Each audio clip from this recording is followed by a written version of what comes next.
दीपक देता है रोशनी फैलाने की प्रेरणा, फलदायी वृक्ष देता है देने की प्रेरणा, मधुबन देता है महकते रहने की प्रेरणा, महान व्यक्ति देते हैं जीवन जीने की प्रेरणा। आओ प्रेरणा से दें हम सभी को प्रेरणा।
संभलपुर उड़ीसा राज्य का एक जिला है। इसका नाम समलेश्वरी देवी के नाम पर रखा गया है। यह क्षेत्र आदिवासी एवं रेशमी वस्त्र बनावट आदि के लिए प्रसिद्ध है। संभलपुर के ब्रह्मा कुमारीज ईश्वरीय विश्वविद्यालय की मुख्य संचालिका के रूप में आदरणीय पार्वती दीदी जी निमित्त हैं। आपका जन्म सन 1956 में बेरहामपुर उड़ीसा में हुआ। बचपन से आप संगीत प्रेमी, कला प्रेमी एवं भक्ति भाव से भरपूर रहे हैं। सन 1970 में मात्र 14 वर्ष की आयु में आपको दिल्ली से ईश्वरीय ज्ञान की प्राप्ति हुई। आश्रम की वसुदैव कुटुंबकम की भावना ने आपको इस ज्ञान मार्ग की ओर आकर्षित किया। इसी वर्ष आपने संस्था के मुख्यालय में अव्यक्त बाप दादा से मिलन मनाकर आजीवन ईश्वरीय सेवा में रहने का दृढ़ संकल्प लिया।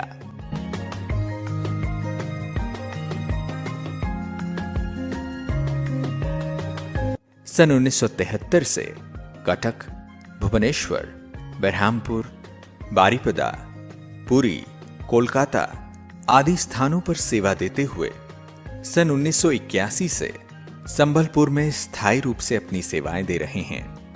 समाज में ईश्वरीय संदेश देते हुए आपने शांति दूत साइकिल यात्रा, बाल विकास शिविर, clean the mind, green the earth, महिला सशक्तिकरण इत्यादि अनेकों कार्यक्रमों का आयोजन किया।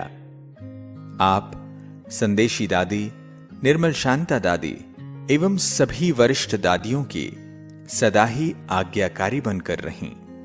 वर्तमान समय दीदी जी के नेतृत्व में 40 सेवा केंद्रों, 700 गीता पाठशालाओं में 100 टीचर बहनों के विशाल संगठन के साथ 15,000 से भी अधिक ब्राह्मण कुलभूषण दीदी जी की ममतामयी अलौकिक पालना का अनुभव कर रहे हैं।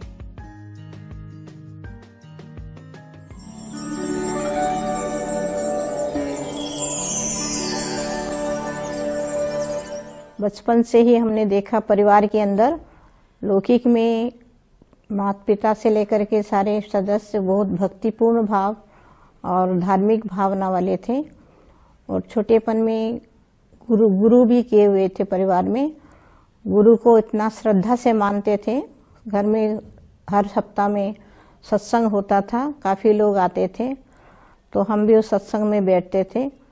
लेकिन अचानक समय के साथ साथ उम्र जैसे बढ़ता गया, उसके साथ हमारे लौकिक के अंदर दूसरे एक भाई थे, दो भाई CS राव, सूर्या राव, वो दिल्ली में सर्विस करते थे।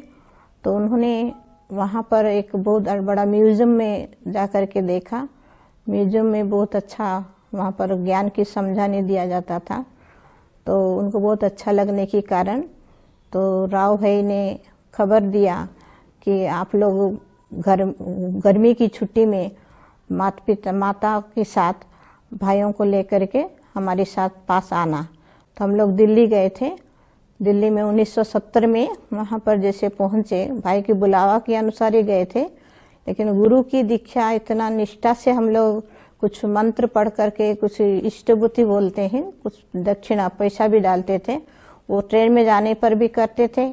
वहाँ भी जाकर के दिल्ली में जैसे पहुँचे, भाई को देखा, भाई की सात्विकता, भाई की स्वच्छता देखते ही आश्चर्य लगने लगा, क्योंकि भाई भी इस गुरु की दीक्षा लिए हुए थे, वो कोई मंत्र वंत्र नहीं पढ़ते थे। तो वहाँ पहुँचने के बाद घर में भाई खुद ही खाना बना करके हम लोगों को खिलाया। तो माता भी, मम्मी भी साथ में थी। मम्मी को भी वंडर लगने लगा कि भाई कितना निष्ठा से इतना बना रहा है, बहुत सात्विक, बहुत टेस्टी खाना कैसे बनाया, फिर बिना प्याज लहसुन से बहुत अच्छा खाना भी बनाया। तो हम लोग वातावरण, घर की भी वातावरण को देखते बहुत अच्छा लगने लगा। फिर शाम को हम लोगों को बोलने लगे, चले आप लोगों को म्यूजियम घुमाने ले चलते हैं। तो म्यूजियम वहाँ पर गए तो साउथ एक्सटेंशन सेंटर था, वहाँ आदरणीय गीता बहन जी थे। तो उन्होंने जैसे हमको देखा, हम लोगों को, परिवार वालों को देखा, इतना खुशी से गदगद होने लगे और बोले इतने दूर से आई हुई हो। स्वागत भी किया और प्यार से बात भी किया। उनकी बातचीत करने की ढंग इतना अच्छा लगा, दिल को पिघलाने लगा, क्योंकि वो स्नेह से, अपनापन से बात की। तो योग के अंदर हम लोग जैसे विधि से बताया था, सुना तो सही हम लोग ध्यान से, लेकिन बैठने समय हम तो उस गुरु की मंत्र ही रट करके ऐसे बैठे थे। तो जो सामने गीता बहनी बैठी थी स्टेज के ऊपर, तो जरूर ध्यान से देखे होंगे हमको, लेकिन गुरु की मंत्र जो रट रहे थे वो हिल रहा था। तो अपने आप पे उनको महसूस हुआ कि कुछ सोच रही है, कुछ बोल रही है। योग जैसे ही पूरा हुआ, उसके बाद मेरे को पूछी गीता बहन कि आपको योग में क्या अनुभव हुआ, योग में आप क्या सोच रहे थे, तो क्या बोल रहे थे पूछा। तो मैंने कहा कि मैं अपने गुरु की मंत्र ही रट रहे थे, हमको कुछ अनुभव नहीं हुआ। तो थोड़ा सा मुस्कुराने लगे और उन्होंने कहा कि भले योग में मंत्र रट रहे थे, मना तो नहीं है मंत्र रटना, लेकिन आप अलग टाइम पर बैठ के मंत्र रट सकते हो। लेकिन जब ये इस प्रकार लाल बत्ती में और आश्रम में आकर के बैठते हो योग में, तो उस समय जैसे योग की विधि बताया, उसी विधि के अनुसार ही योग में बैठना है। फिर मैंने कहा ठीक है, ऐसे बैठेंगे। फिर अगले दिन जैसे टाइम दिया, फिर उसी हिसाब से हमने योग में बैठे, जैसे उन्होंने कहा उसी विधि से ही बैठी। बैठने से ऐसे इतना हल्कापन, इतना शक्तिशाली अनुभव होने लगा। वो सामने जो गीता बहन बैठी तो बिल्कुल नजर नहीं आई, पूरा ब्रह्मा बाबा का फोटो सामने आ गया और मेरे को लगा मैं कहाँ उड़ रही हूँ। पूरा सूरज चांद सितारों से पार उस परम धाम में पहुंच गई हूँ और बाबा सामने, ब्रह्मा बाबा सामने बैठा हुआ है। पूरा हल्कापन तो काफी समय से बैठे थे, पर कब सफेद बत्ती जल भी गया हमको पता भी नहीं पड़ा। फिर जब जो सफेद बत्ती जलने के बाद सब लोग हलचल होने लगे, लेकिन हम हलचल नहीं हो रहे थे। तो हमको थोड़ा हिला करके फिर गीता बहन ने हमको पूछा आपको क्या अनुभव हो रहा है। फिर मैंने कहा मेरे को तो लगा आप तो वहाँ थे नहीं, आप कहाँ बैठे, वहाँ तो ब्रह्मा बाबा खुद ही बैठे हुए थे। तो फिर मुस्कुराते हुए कहा आप ऐसे ही योग में बैठो, तो रेगुलर ऐसे अभ्यास करो तो आपको बहुत ही अच्छा लगेगा। हल्कापन लगा ना, नहीं ना, हाँ हल्कापन लगा, ऐसे अनुभव में हमने बताया। फिर तब उसके बाद फिर मुरली सुनना चालू हुआ। वहाँ 2-4 दिन के बाद फिर माउंट आबू ले जाने के लिए उन्होंने कहा, यहाँ से बाप दादा से मिलने के लिए आप लोग जा सकते हो। फिर वहाँ कृष्णा बहन जो आजकल शरीर छोड़ दिया, उन्होंने हम लोगों के साथ में गाइड बन करके हम लोग को माउंट आबू ले गए थे। तो हम लोग पूरा फैमिली, 3 बहनें 2 भाई ऐसे करके माउंट आबू गए। माउंट आबू में वहाँ पहुँचने के साथ देखा, पहुँचते ही उसी दिन बाबा का आने का समय था हिस्ट्री हॉल के अंदर। तो 1970 के अंदर थोड़े ही भाई बहने थे, हॉल हिस्ट्री हॉल तो छोटा सा ही है। पहुँचते समय हम लोग नहा धोकर पहुँचते पहुँचते हॉल भर गया था। लास्ट में बैठ जाकर के बैठे क्योंकि जगह ही नहीं था। तो फिर जैसे बाबा की पधारमणि होगी, तो हम लोग अभी पधारमणि बोल रहे हो, लेकिन उस समय ना बाबा के बारे में इतना निश्चय था ना भावना थी। लेकिन अचानक जैसे बाबा का अवतरण होने के बाद चेहरा चेंज हो गया और वाणी चालू किया। तो वाणी में सबसे पहले बाबा ने कहा कि जो उड़ीसा से बच्चे आए हैं वो कहाँ हैं, उनको सामने बुलाओ। इतना बोलते ही हमको तो स्पष्ट आश्चर्य होने लगा कि दादी जी तो हमको जानते नहीं, बाबा तो अभी बोल रहे हूँ, लेकिन दादी तो जानते नहीं हमको, हम लोग को तो पहचानते नहीं है। फिर उड़ीसा से आए हैं, उनको कैसे मालूम पड़ गया कि उड़ीसा से आए हैं, सामने आओ। क्वेश्चन मार्क आया मन में। फिर भी हम लोग आगे, हम लोग को लेके गए, हम लोग आगे बैठे। उसके साथ साथ वाणी चलाया, जैसे बाबा ने वाणी के अंदर इतना सुंदर शक्तिशाली वाणी चला कि निश्चय बुद्धि के ऊपर बच्चों को अभी तक निश्चय नहीं हो रहा है भगवान आया है नहीं आया है। भगवान को परखने के लिए भी बहुत प्रकार के प्रयास करते हैं। आखिर भगवान आ चुका है, अभी निश्चय ना होने के कारण बहुत परिस्थिति डगमग होने लगता है। तो इस प्रकार निश्चय बुद्धि के ऊपर जो पॉइंट चला, मुझे लगा कि मेरे मन में जो क्वेश्चन था, भगवान है या नहीं उनको मालूम नहीं है, लेकिन सचमुच मेरे अंदर के सवाल के अनुसार वाणी चला रही है, तो मेरी अंदर की बातें इनको कैसे मालूम पड़ा। फिर धीरे धीरे वाणी पूरा होने के बाद फिर बाबा ने खुद ही कहा कि जो उड़ीसा से बच्चे आए हैं सामने और नजदीक आ जाओ। फिर सामने खड़े होने के लिए जैसे कहा, फिर खड़े भी हुए। खड़े होते ही बाबा ने मुस्कुराते हुए बाहें पसार करके प्यार किया। प्यार करके पूछा, बच्ची बड़े होके क्या बनोगी।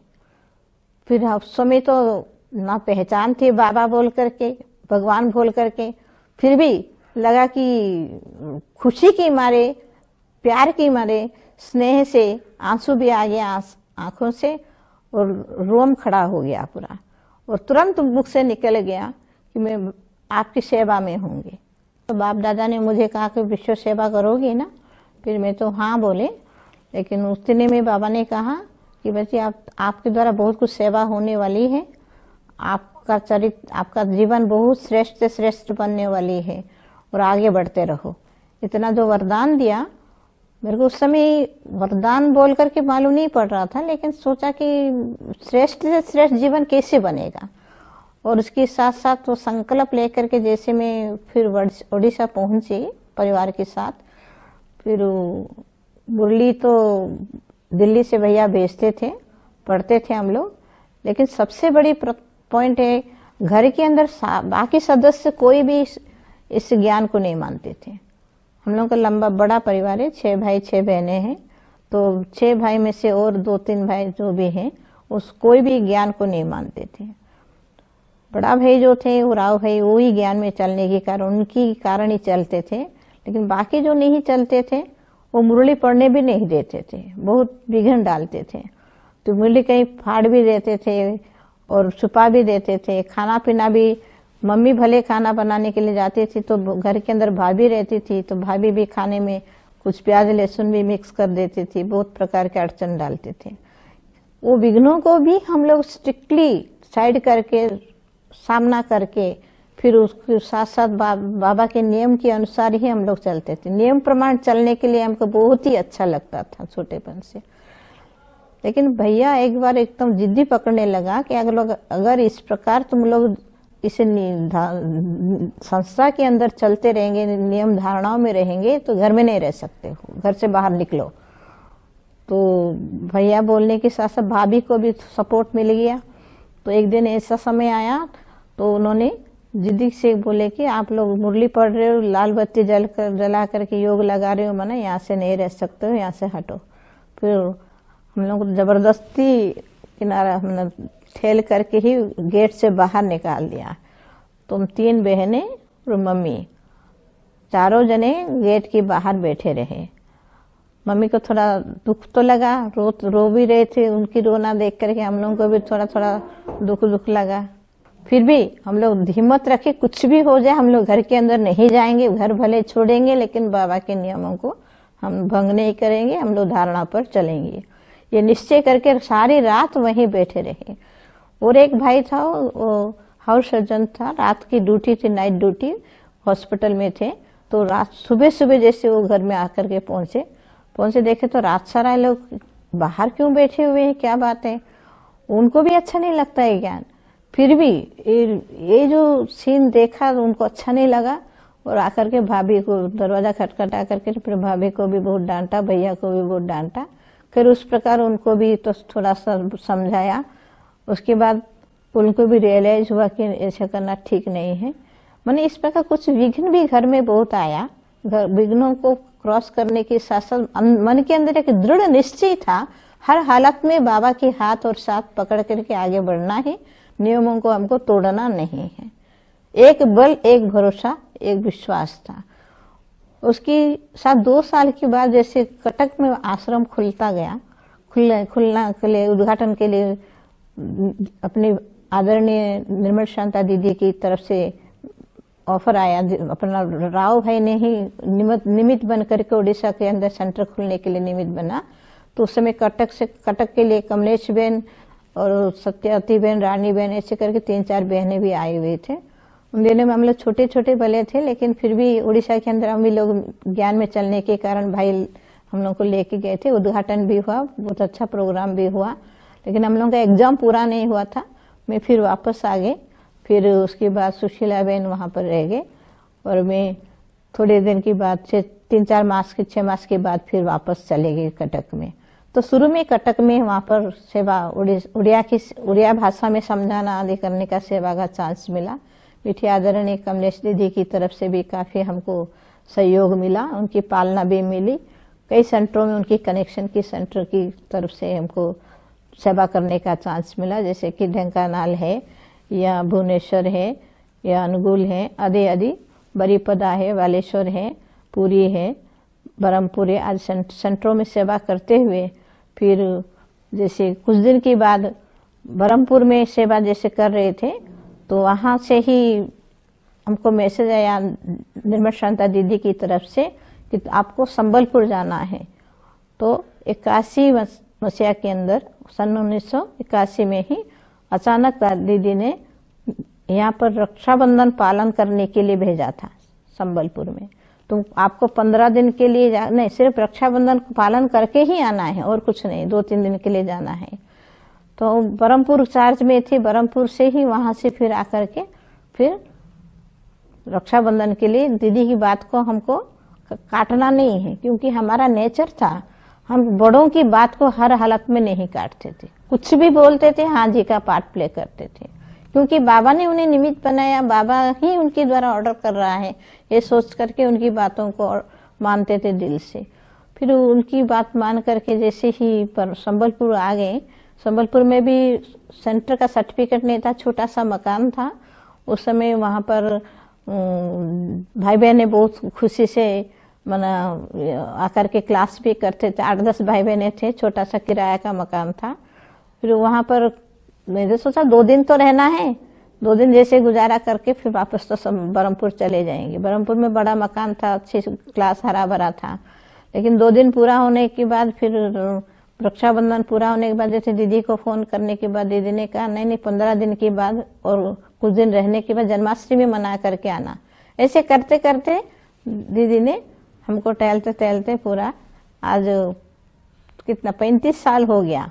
अब यहीं पर हूँ संबलपुर में, और संबलपुर में काफ़ी अड़चने भी आई, बहुत प्रकार उथल पुथल, विघ्न भी बहुत कुछ आया।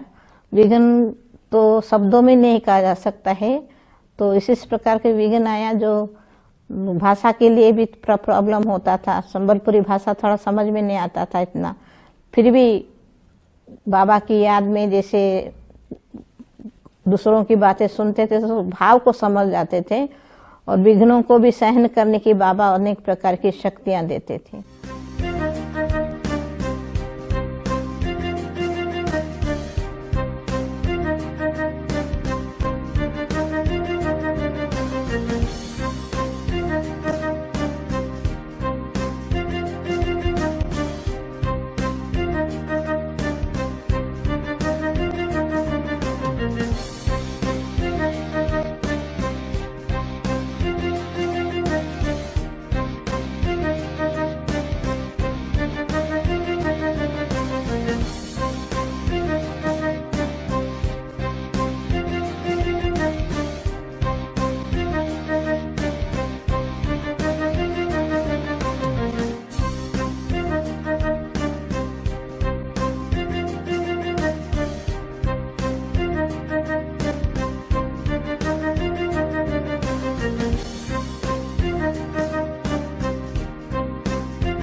एक तो जब से बाबा की बनी हूँ, लक्ष्य तो यही रहता है, जो बाबा कह रहा है, जैसे कह रहा है वैसे एक्यूरेट हमारे अंदर पालन होना चाहिए। चाहे धारणा के लिए हो, चाहे सेवा के लिए हो, चाहे योग के लिए हो, क्योंकि भले चलते हैं, लक्ष्य रखते हैं, फिर भी थोड़ा बहुत ढीलापन कहीं ना कहीं किसी ना किसी रूप से हो जाता है। तो मन के अंदर भी पश्चाताप तुरंत होने लगता है। बाबा ने इसे कहा है 8 घंटा योग के लिए या 4 घंटा योग के लिए हमारे योग का ध्यान थोड़ा कम हो रहा है, या अशरीरी स्थिति के लिए जैसे बाबा कह रहा है, 1 सेकंड में अशरीरी बन जाने के लिए जैसे कह रहा है कि बाबा की इशारा मिलता रहता है। तो इसे सारा दिन के अंदर हमारे अंदर ये लक्ष्य रहता है, हमारी बोल कम होना चाहिए। जितना बोलते हैं, बोलने का जो शक्ति जो जा रहा है, बोलने की शक्ति को कम करने के साथ साथ बीच बीच में अशरीरी होना है। इसलिए लक्ष्य ये रहता है योग शक्ति को हम कैसे बढ़ाएं। दूसरा, जो भी आए, जो भी भाई बहने मिलते रहते हैं, उन्हें स्नेह युक्त व्यवहार दिखाएं, रूहानियत भरी व्यवहार दिखाएं। लक्ष्य ये रहता है सबको संतुष्ट करें, किसी भी हालत में कोई मेरे से असंतुष्ट ना हो। हमारी कर्म ऐसा हो जिस कर्म के द्वारा औरों को दुख ना पहुंचे, सबको सुख दे, सबकी दुआओं के आधार से कैसे हम आगे बढ़े, ये हमारे जीवन का लक्ष्य रहता है। और बाबा की आश को कैसे हमको पूर्ण करना है, उम्मीदों को पूर्ण करके हम बाबा के जो लक्ष्य है कि कैसा भी करके बाप समान बनना है, कोई लक्ष्य तक हमको पहुंचना है, ये हमारा विशेष संकल्प है।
वो सबको अपना खुद अपना परिवार का सोचते हैं, अपना भाई जैसे देखते हैं, किसी बहन को देखने से अपना बहन जैसे देखते हैं, और सबको बोलते हैं अच्छे से रहो और अपना परिवार का साथ, अपना जो भी आए उनका साथ अच्छा व्यवहार दिखाओ। बचपन से ही पार्वती बहन का एक बल एक भरोसा, जो भी कार्य करती है एक दृढ़ता से, और सबसे अच्छी गुण है परखना और निर्णय करना। ये 2 विशेषता के कारण वो आगे बढ़ती जा रही है और हमें भी प्रेरणा मिली।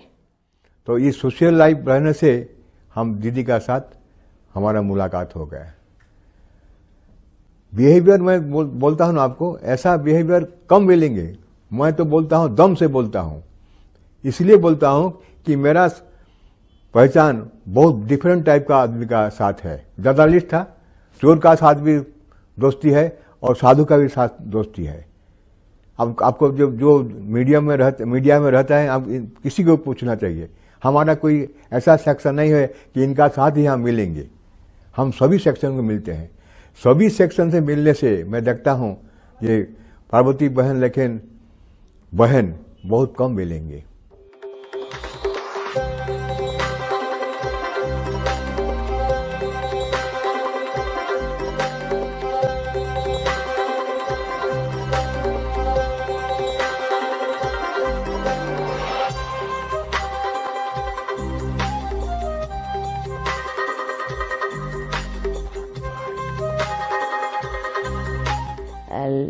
कोई भी काम दीदी कराते थे तो उनको एक्यूरेट चाहिए, एक्यूरेसी उनके अंदर बहुत अच्छी एक विशेषता है, मुझे बहुत अच्छा लगता है।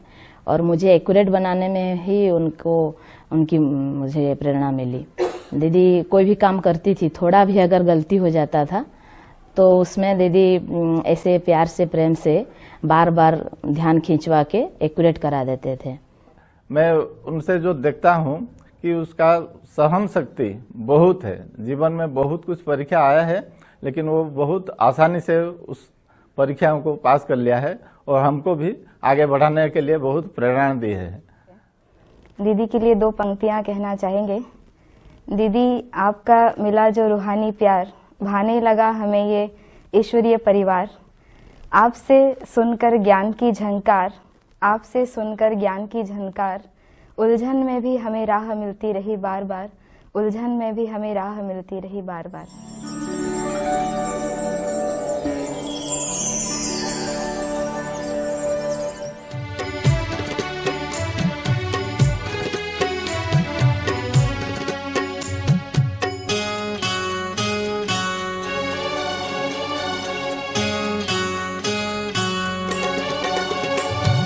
बेहद का सुख मिला है प्रभु आपकी कृपा से, खुशियों से मन खिला है प्रभु आपकी कृपा से। जीने का मर्म देकर जीना हमें सिखाया, हमको तो अपने ही हमसे है मिलाया। जीवन नया मिला है प्रभु आपकी कृपा से, बेहद का सुख मिला है प्रभु आपकी कृपा से।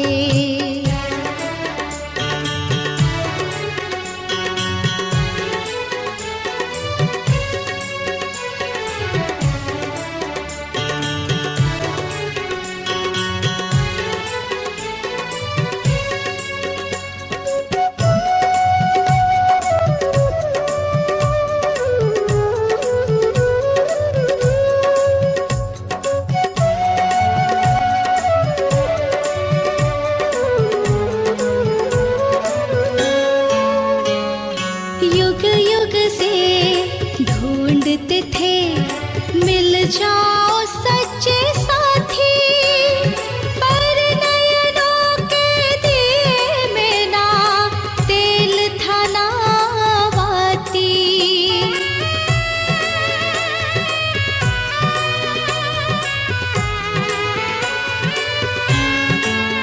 हाँ, युग युग से ढूंढते थे मिल जाओ सच्चे साथी, पर नयनों के दिए में ना तेल था ना बाती।